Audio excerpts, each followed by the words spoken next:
Noboa loses. The Ecuadorian people said no in all 4 questions in the referendum proposed by the president in a direct rejection of his government and proposals. The left-wing presidential candidate Jara and far-right Jara and Kast head to Chile's runoff elections after almost 83% of votes counted.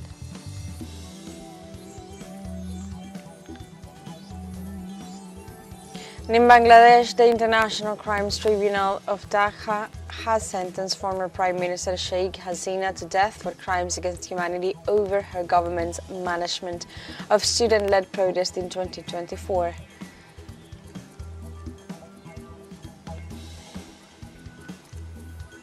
Hello and welcome to From the South. I'm Alejandra Garcia from teleSUR studios in Havana, Cuba. We begin with the news.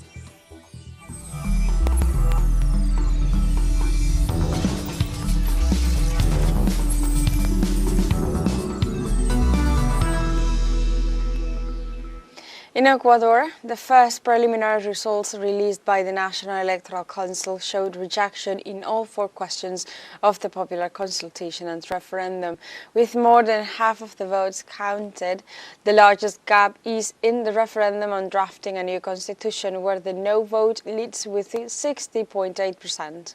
On the elimination of the ban on foreign military bases, the no vote stands at 59.1%. Meanwhile, on the reduction of the number of legislators in the National Assembly and the public financing of political parties, the no vote has a majority of 56.7% and 52.8% respectively. The public scrutiny is being carried out with the presence of representatives of social and political organizations as well as national and international observers.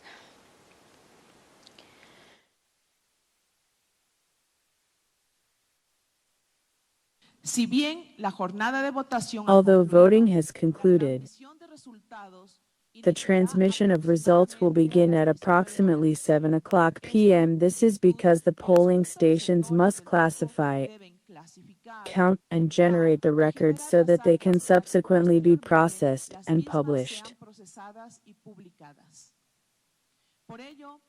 The National Electoral Council is making the website, the CNE app, and the digital repository available as official media for following the results of the 2025 referendum and popular consultation minute by minute.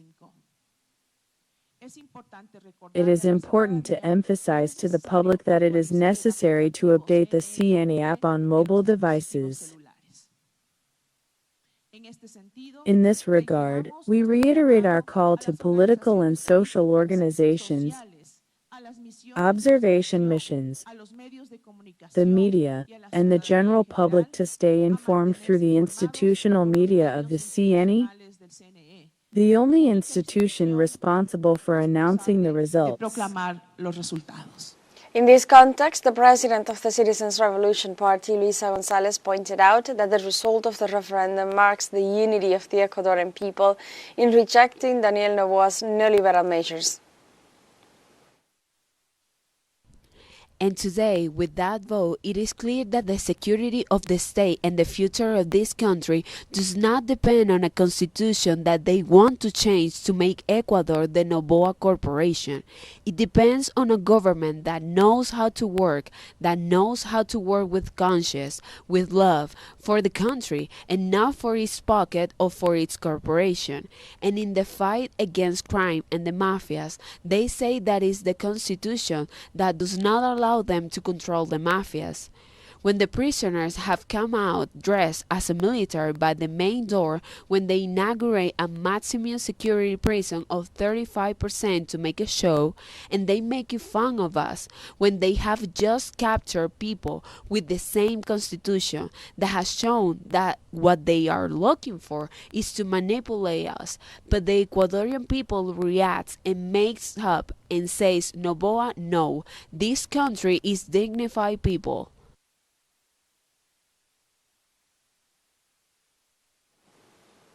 After the results of the Ecuadorian national referendum, the president of the Citizens' Revolution Party, Luisa González, granted an exclusive interview to our multimedia platform following the management of current Ecuadorian President Daniel Noboa. Let's listen. My analysis, I'm not seeing really to go straight to a proper way to the Ecuador. I'm not seeing any sides of David Noboa conducting in a proper way to the homeland. It doesn't have a proper team, and the people that is in front of different administrations, like by example the Interior Ministry, which depends on the security of the state, is not doing a good use of the resources and investment, and he barely has used a 4% of the budget, and he doesn't have a strategic knowledge. The minister in front, and I have to say, it's just Bachelor doesn't have the experience, the technique, the knowledge about the security of the state, is surrounded by friends but not expert. In a country as Ecuador, with the violence levels being the more violent in the world, babies from 9 months to 2 years has been a murder in the hands of violence. He needs people with a lot of experience, and we're not having that as a country now. And we need Ecuador to move forward. And in a government as the Noboa, we'll have to change all the cabinet and to get surrounded by people with experience, and we're not seeing that in a short time. During her interview, Luisa González highlighted the wrong use of the budget and how it affects the health and education sectors. Millions of dollars spent in public relationships, into buying, voting. There's no proper strategy for the conducting of Ecuador, and there's a lot of things to use this money from the public art, and it's not being used in efficient.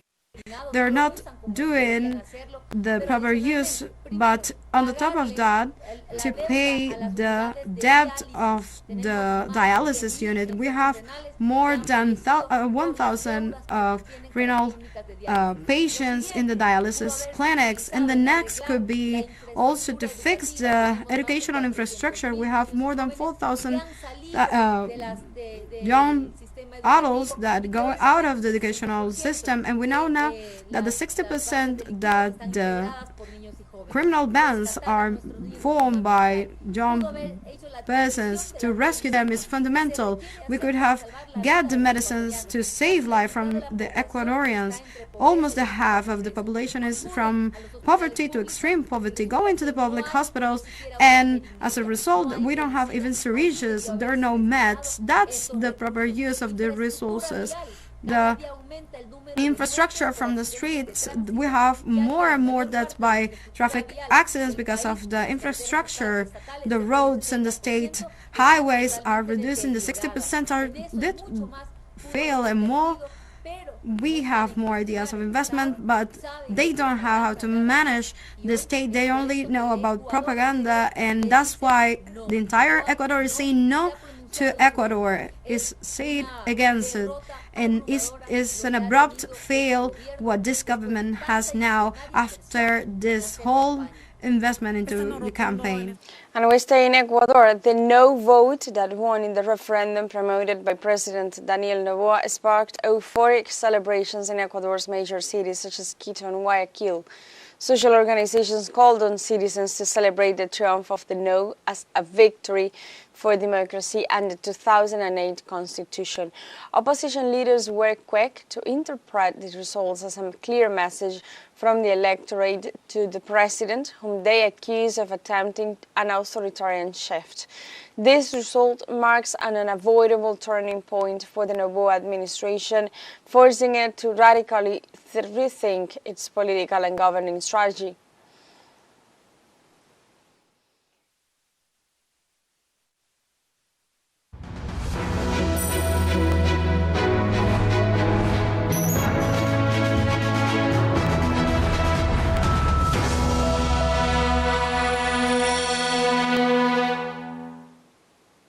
And left-wing presidential candidate Janet Jara won polls in Chile's general election, followed by far-right José Antonio Kast. With all votes counted, Jara obtained 26.85%, while Kast got 23.92%. Both candidates will face off in the presidential runoff to be held on December 14th. In third place emerged the People's Party Franco Parisi with 19.71%, who ran his campaign from abroad because he was subject to a restrictive order for failing to pay child support for his two children. In addition, Chileans will also renew all seats in the Chamber of Deputies and 23 of the 50 senators, with results pointing to an advantage for the ruling Unity for Chile coalition.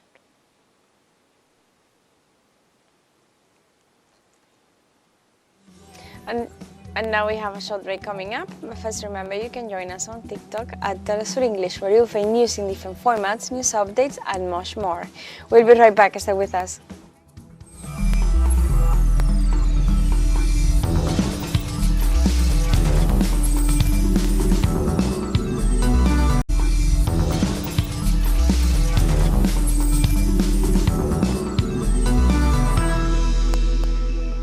Welcome back to From the South. In Venezuela, 135,000 doses of vaccines against measles, diphtheria, pneumococcus and rotavirus arrived as part of the binational cooperation with the Republic of India. With this incorporation, the comprehensive strategy to guarantee the protection and well-being of the Venezuelan people is strengthened, representing a step forward in the consolidation of the national public health system.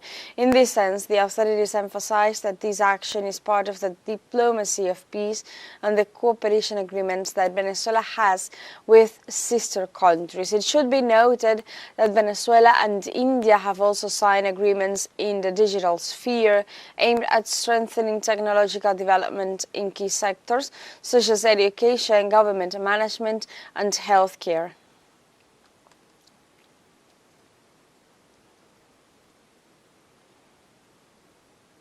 In other topics, the USS Gerald R. Ford aircraft carrier arrives in the Caribbean Sea, demonstrating the escalation of the United States' imperialist threats against the nations in the region, specifically Venezuela. U.S. Department of Defense announced the ship's arrival as part of an anti-drug operation, while numerous organizations have called it an invasion strategy. The vessel arrival is part of Operation Southern Spear, which has nearly 12,000 troops and almost a dozen ships. It is the largest U.S. military deployment in the Caribbean in decades. Since September, Washington has justified its actions as a way to combat drug trafficking in the Western Hemisphere.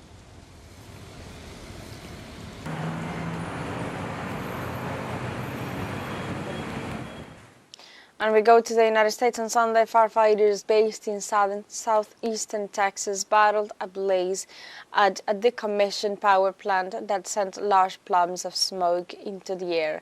Local officials warned area residents to avoid the smoke, and the fire broke out at the decommissioned plant in the Texas City area of Galveston County around 2:30 a.m. local time, and 50 to 60 firefighters from several departments in the area were on the scene throughout the day. By late afternoon, all 5 cooling towers at the plant that was decommissioned in the 1990s had burned and collapsed. So far, no injuries have been reported.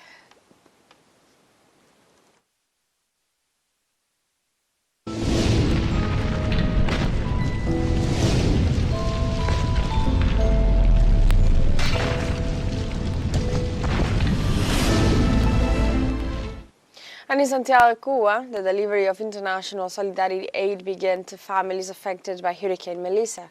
Supplies needed by families affected by this phenomenon have arrived from different parts of the world. Venezuela has been the main supplier, with more than 8,000 tons of aid, including food, kitchen utensils, and basic necessities. In this regard, Cuban authorities are supervising and expediting distribution to ensure that every family receives the solidarity resources.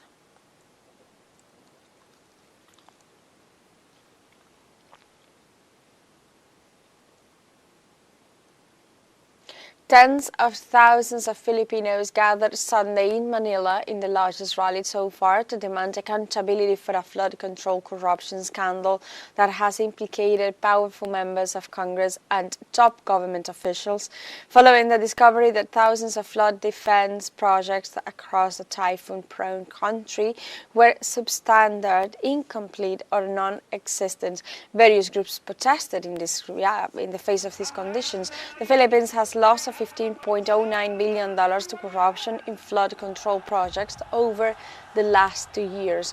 Government engineers, public works officials and construction company executives have testified in hearings that members of Congress and officials at the Department of Public Works and Highways took kickbacks to win contracts.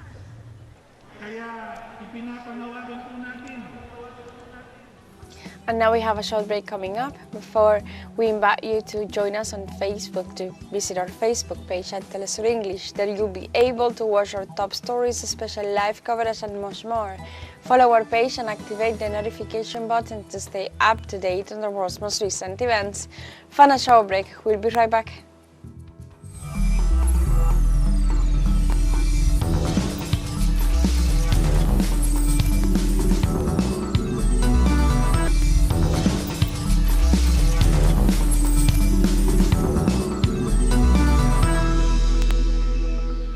Welcome back to From the South.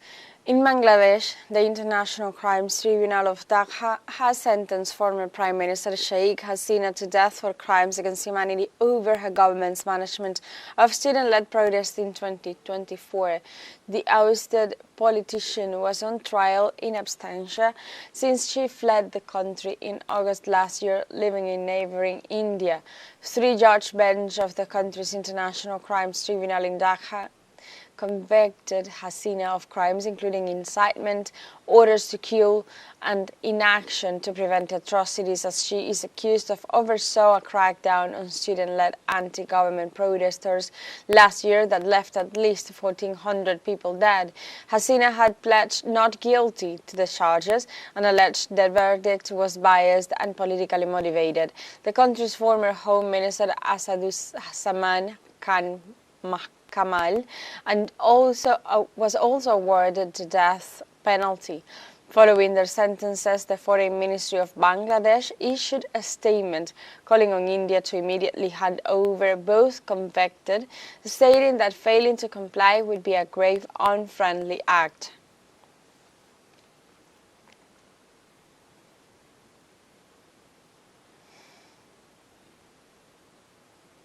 In other informations, in the southeast of the Democratic Republic of Congo, at least 100 people died after the collapse of an artisanal copper mine in the town of Mulondo.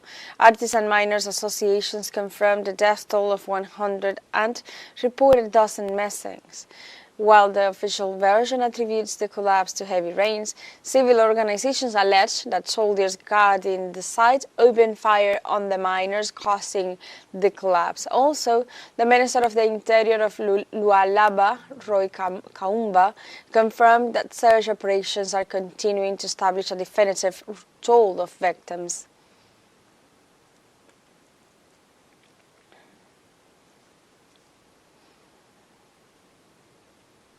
Now we go to Asia. Tensions between China and Japan escalate after Japanese Prime Minister's statements on the risk of military intervention if China takes action against Taiwan. This Sunday, Chinese military operations began with a naval patrol in the waters of the Senkaku Islands, controlled by Japan, but also claimed by China under the name Diaoyu. This naval exercise is only the beginning of the large-scale maneuvers that Beijing will carry out in the Yellow Sea between Monday and Wednesday. China, in this context, opposes the interference of other countries in Taiwan, as it is an internal matter and a red line that no one should cross.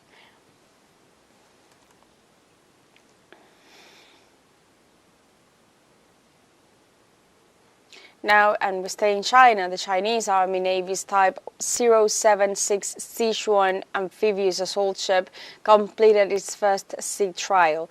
The 3-day mission evaluated the propulsion and electrical systems of the locally built ship, among other equipment. The Sichuan will undergo further testing according to established plans. The ship, being a new generation of amphibious assault vessels of the Chinese People's Liberation Army, has the capacity to transport helicopters, fixed-wing aircraft, and amphibious equipment thanks to its innovative electromagnetic technologies and catapults.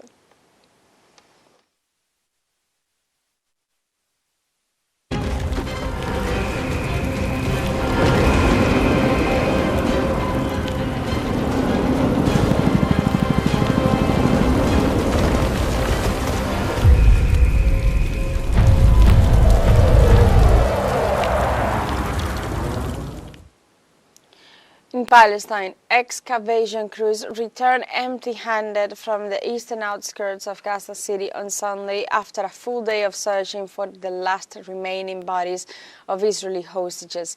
Egypt deployed excavation experts and equipment, escorted by the International Committee of the Red Cross, to assist in the recovery mission, but progress has been slow. Under the terms of the U.S.-brokered ceasefire of October 10th, Israel is to return 15 Palestinian bodies for every illegal. The resistance movement has so far returned the corpses of 25 hostages, leaving 3 bodies still unaccounted for. The final remains are believed to be buried deep beneath rubble created during Israel's 2 years offensive on Gaza.